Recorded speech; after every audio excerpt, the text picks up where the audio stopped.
Welfare को लेके है और प्रमोशंस को लेके हैं और साथ ही साथ पेंशन्स को, फैमिली पेंशन्स को लेके हैं। ये 10 सूत्री मांगों में से ये मुख्य मांगें ये हैं।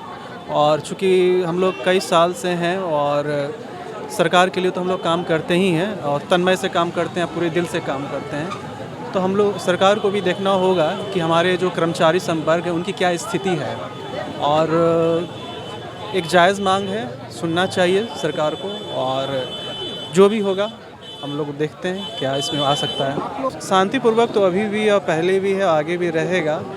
अब हम लोग चूँकि एक कहने का एक ढंग होता है, एक तरीका होता है, तो हम लोग उसी तरीके से हम लोग जा रहे हैं। अब देखते हैं आगे क्या हो सकता है। तो बस यही है कि सरकार हमारी मांगे को पूर्ण करे और फिर उसके बाद हम लोग जल्द से अपने वापस अपने कार्यालय में। आपको विश्वास है? एकदम विश्वास है, एकदम पूरा पूर्ण करेगी। इसलिए क्या कहेंगे सर? जो है सरकार हम लोग का सुनेगी, इसमें नो डाउट। और जब तक मांग हम लोग का पूरा नहीं करती है सरकार, तब तक ले हम लोग अनिश्चितकालीन हड़ताल पर रहेंगे जी। देखिए, मांग है, वेतन विसंगति काफ़ी है और निम्न वर्गीय लिपिक, उच्च वर्गीय लिपिक में बांट दिया गया है। ये कहीं शोभनीय नहीं है। सहायक का पद होना चाहिए। पहले सहायक का पद था, उसको अब ई करके डाइवर्ट करके अपना ई किया गया है। वेतन में काफ़ी असमानता है।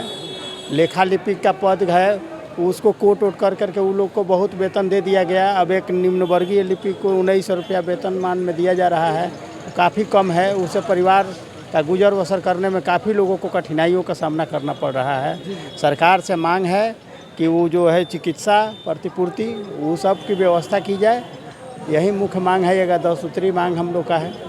इसी के लिए हम से हमारे सभी साथी एकजुट होकर के 9 तारीख से हड़ताल पर ही जुटे हुए हैं। आइए, कुछ होते रहना चाहिए। क्या उम्मीद लग रहा है सरकार आपकी? उम्मीद लग रहा है सरकार देगी। हम लोग का मांग जायज़ है, हम लोग कहीं नाजायज डिमांड नहीं कर रहे हैं, इसलिए मांग जायज़ है। सरकार विचार करेगी, सहानुभूतिपूर्वक विचार करेगी सरकार। हम लोग को पूरा उम्मीद है, हम लोग गलत डिमांड है नहीं हम लोग का। से प्रदर्शन में है 10 सूत्री मांगों के लेके, पद सोपन के लेके, और जब तक हम लोग की मांगे पूरी नहीं होती अनिश्चितकालीन हड़ताल पर रहेंगे। हमने सुना है लगातार प्रमोशन हो, एसीपी एमएससीपी का मामला हो या अन्य जो मूलभूत सुविधाएं मिलनी चाहिए, तो क्या कहेंगे इसको? हमारी मांग है बहुत दिन से लंबित है, सरकार के पास रखे हैं और हम चाहते हैं सरकार से ये मांग पूरी हो। आपकी कलम अगर बंद हो जाए तो सरकार का सारा काम ठप हो जाता है। फिर भी सरकार जो है कि आपकी मांगों को नहीं सुन रही, जो कि मांग आपका जायज़ है। हम लोग सरकार के हर छोटे संचिका से लेके नीतिगत फैसला को हम लोग नीचे स्तर से करते हैं और अपने वेतन पर ही सब कुछ जीवन यापन करते हैं। अब वेतन का आधारित ही है। अगर सरकार से मैं अपील यही करना चाहता हूँ, हमारे मांग को पूरी करें। पूर्ण विश्वास है आपको? हाँ, हम सरकार पर पूरी विश्वास है कि मेरी मांग पूरा होगा। तमाम लोगों का कहना है कि हमारी मांग है जो है कि जायज़ है। क्या नाम हो गया सर का? सुरेंद्र सिंह। कहाँ से हैं आप? हम इसी संगठन से हैं। संगठन से हैं। इनके मांगों के समर्थन में आए हुए हैं। क्या कहेंगे सरकार से? देखिए, आप लोगों को भी पता है कि सरकार का कोई भी आपदा आती है तो कलेक्टर, चुनाव आती है कलेक्टर, सेंसस आएगी कलेक्टर, जितना इमरजेंसी वर्क होगा कलेक्टर को सहयोग करने वाला को होता है यही अनुसूचित कर्मचारी। अब आप सोच सकते हैं कि आपदा में भी यही, चुनाव में भी यही, या अन्य किसी तरह के अग्निकांड हो, फलाना हो, सब में यही लोग काम करते हैं। इनको आप वेतन क्या दिया है?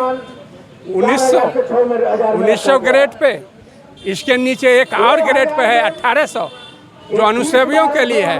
100 बढ़ा करके इन बाबू लोगों को दिया है। क्या ये न्यायपूर्ण है? उसके बाद प्रमोशन का जो मामला है वो भी समय से और जो उचित है वो आप नहीं दे पा रहे हैं। हमसे जो नीचे वेतनमान में रहते थे उनको आप ऊपर कर दिया और हमको और नीचे ला के रख दिया। ये कब तक सहन किया जाएगा?